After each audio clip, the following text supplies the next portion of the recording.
After an extensive restoration period, Neptune's fountain in Piazza della Signoria has finally been reopened for all to see. Florence's Fountain of Neptune in Piazza della Signoria is an icon of the city, but it's been kept under wraps for 2 years due to restoration and conservation needs. Finally, having been unveiled, the waters are flowing and the fountain can be enjoyed how its designer, Bartolomeo Amanati, intended. Reopened this year, the year of the 500th anniversary of the birth of Cosimo I and Caterina de' Medici, the restoration cost a cool €1.5 million, a donation that came from the Salvatore Ferragamo fashion house through Art Bonus.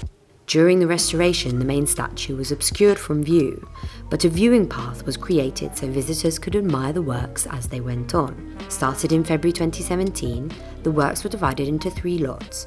The water system has been completely rebuilt and the fountain fulfilled its purpose of sprouting water into its pool, now operating how it was originally designed. The stone has been restored to its original white colour, and the bronze smaller statues have been transported away to a laboratory and restored to their former shiny black brilliance. Ceremonially inaugurated with an event conceived by the Teatro del Maggio, one of the city's most beloved symbols, has now returned to Florence and can be enjoyed by visitors and residents alike.